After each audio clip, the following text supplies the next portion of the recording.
Japanese Zen masters use the word mu. It means unask the question. Where are you from? When my ex-country danced into world news wearing nothing but war, some said, what a cheap way to go viral. What a whore. They ask which parts of you have you touched, like teenage boys hungry for parked car confessions. My answer sounds like a mistake. Her Kiev? Her Kiev, did you say? I didn't. My cousin had a friend who touched her Kiev once. Their questions sound like answers. They ask, have you seen her since you left? Like numb-brained housewives hungry for formulaic romance.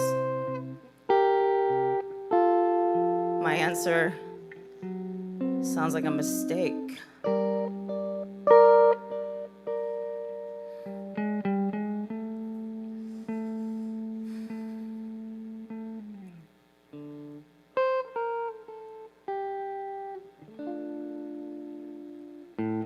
Where are you from?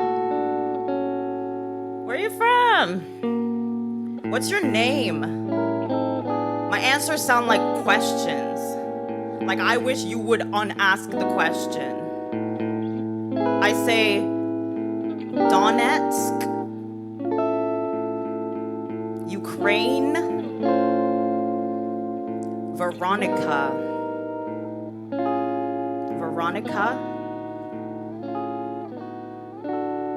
I'm tired of saying my name like I'm in pain.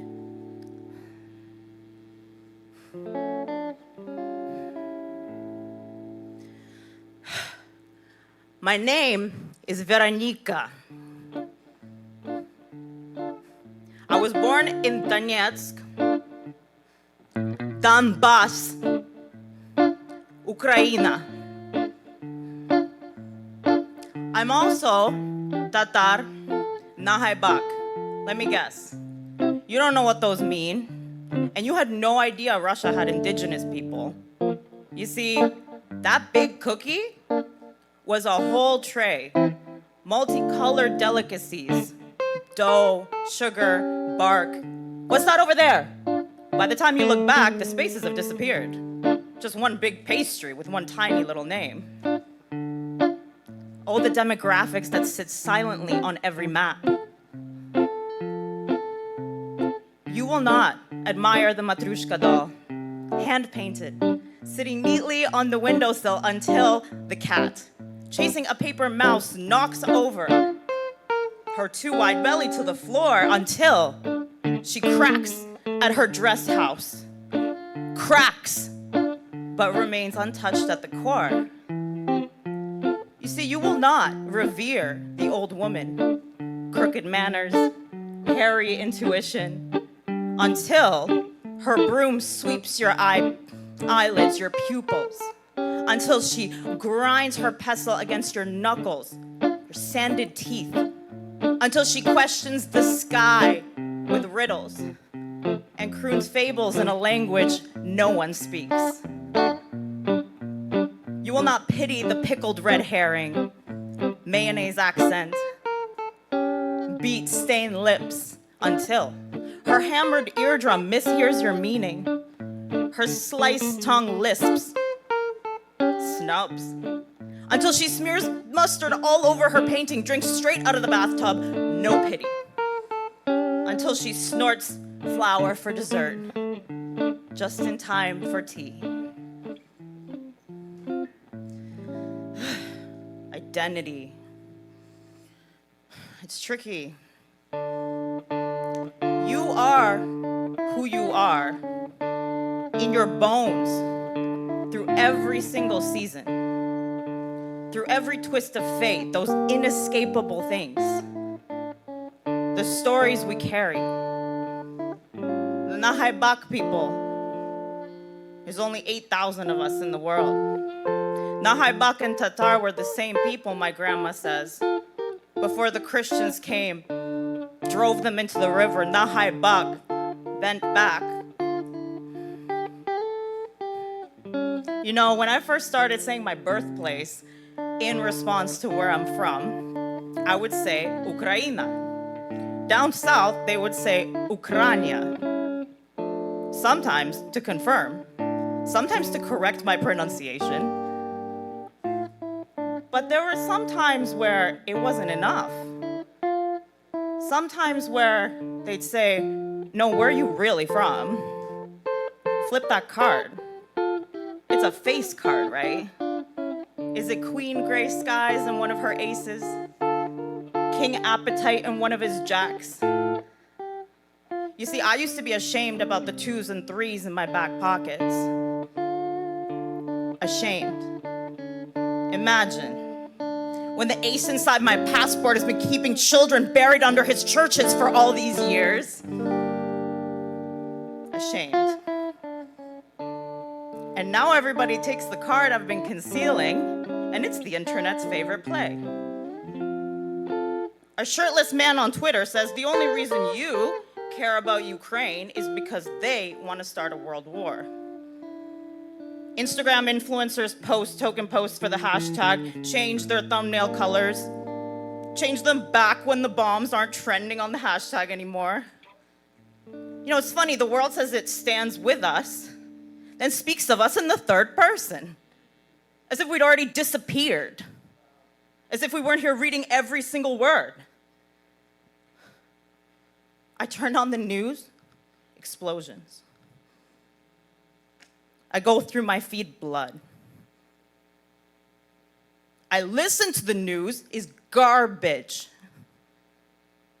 Poetry readings got a lot of MFAs pulling at strings inside their family history, trying to sew themselves into the blue and yellow patchwork. And then there's the people who can't believe it. It's unthinkable. It's unthinkable. We're so shocked. It's so unthinkable that something like this happened in a place like Ukraine. And I'm thinking, get my country's name out your motherfucking mouth. A place like? What about a place like Yemen? Is that thinkable? Is Syria thinkable? Palestine? Myanmar, shut up, thinkable. And what do you mean unthinkable? As in, not in accordance with your historical knowledge? Holodomor. Wikipedia. Holodomor, a Ukrainian genocide. 4 million people died because the same big cookie took the flour out of our land to make flour for more of their dough. Unthinkable. Shut up. Where are you from? Who raised you?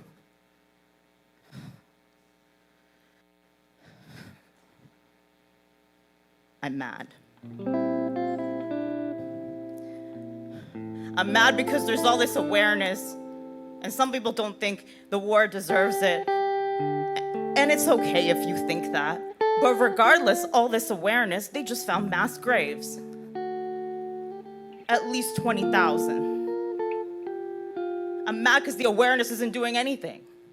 I'm mad because the awareness of this war should have made me feel less alone, but it didn't.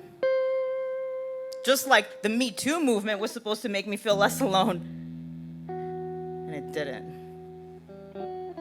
My body, another place I'm from, broken into, robbed. This voice that had to learn no like a foreign language. These traffic light sensations that come on and off whenever the radar picks up dangers, and they're everywhere. This heart that keeps wondering why it hasn't divorced, my scar and bruise leaving mine long ago. My body is a broken home too.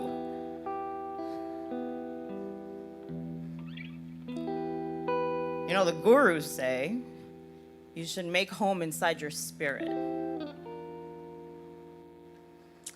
The gurus also say anger is a toxic and useless emotion. The gurus say all teachings are merely fingers pointing to the moon. The French say, quand l'homme montre la lune, l'imbécile regarde le doigt. When men point to the moon, fools look at the finger. And I'm thinking, fools? Like crazy people? I know a lot of crazy people, and we all look at the moon. A man sitting on the cement outside a thrift store in Notre-Dame-des-Gras with a box full of drawings and a paper cup full of change reminds me that minus times minus is plus. And that when someone is pointing one finger to the moon, you should keep an eye on his other hand. Is that guru? Might be trying to stick it up your ass. Man, I learned that the hard way. All that bypassing love and gaslight, cruelty-free muck freedom, it didn't help. It gave me poems. And isn't pain the finger? And isn't poetry the moon? And tell me something, what about the sun? What about the sun? Not to point, not to look, but to close our eyes and feel. Feel the embrace of a place we're all from. A home we all have. A home that no human being, no matter how evil, has managed to break yet. The sun. The sun. The sun?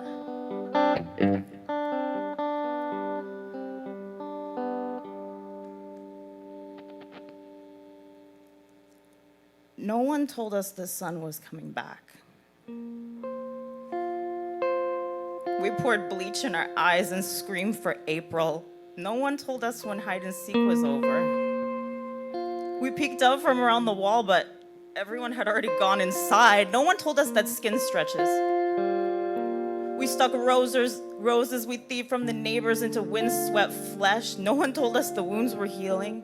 No one told us the flowers were blooming, wilting, decaying. We saw it already, of course, but we had learned to believe that we were imagining things. No one told us the wounds were healing. We mistook scars for bandages, bandages for cures. We murdered every regenerated cell and praised the glory of gangrene. No one told us we deserved thin skin. Sacred sin. Time. We took shots of tar every night, drank antifreeze on the weekend, swallowed mercury once a month. No one offered us water. No one offered us water. We burned our buzz cuts on the fresh desert sun. We burnt our fingerprints on our belt buckles. We burnt our underpants just to smell the smoke. No one took away our matches when we doused ourselves with gasoline. We screamed, but we never died. Even when we died, we kept on living, and no one knew what to say at our funerals. We haunted each other. In strife and health, we knew how to love ghosts more than we love people because we knew how to be disturbed. We knew how to love thin air. No one made us stay. No one taught us how to stay. No one loved us enough to make us want to stay. We earned honorary degrees in departure, a language we bought and sold to those who never arrived quite like we did. No one told us it was beautiful. The wreckage. We threw Molotov cocktails at piles of past, entire civilizations trapped inside. No one told us it wasn't our fault. Not like we believe that anyway. No one told us it wasn't our fault. We don't even believe in blame. No one told us it wasn't our fault. We heard children screaming. Climbed under. Emerged with one terrified infant old enough to cry for its parents. No one told us it was a metaphor. We spent all our money on diapers. Came home with a teenager with a sour face, saying this was not the kind of shit we were going to be cleaning up today. No one told us it was a metaphor. When the sheriff came to examine the fumes and debris, we gave him all our lighters. He gave us matches. No one told us how to say no. No one told us how to say no. So we sang it, and no one harmonized. We loved no one, that faithful friend, and no one loved us back.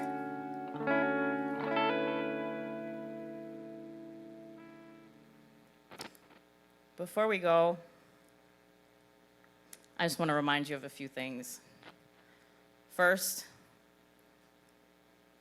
find the performers you've seen today. Ask for their Instagrams. Follow up with them. Okay? And even if you can't, and you're like, oh no, I missed it, you can message the Toronto Storytelling Festival and be like, who was that? Who was the guy that was born by a river and he lost his sister? Who's the guy that didn't want to be apathetic? Pinocchio with the Chopin? Oh my gosh, the things that you wish that your the things that your black girl friend wishes that you could hear. What's it called? Things your black friend told me to tell you. Oh my God, that title. Who's the Ukrainian girl?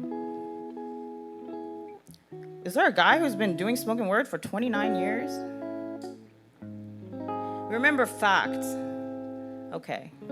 But there's parts of these poems that you might want to hear again because they hit you. They made you start crying. They made you feel angry. And you don't know why, but you just want to cry a little more. You just want to get mad a little more. You just want to feel a little bit more of that. And it's because art is medicine. To me, poetry is medicine. I brewed this myself. I brewed this with Miles yesterday. Here we are. When I feel like everything's being taken away from me, and let me tell you, these days, I feel like that a lot. These words, they come back to me. They're mine. I know they're mine, and they come back to me. So if nothing else, I hope you make something yours, something honest, something that comes back to you. Thank you.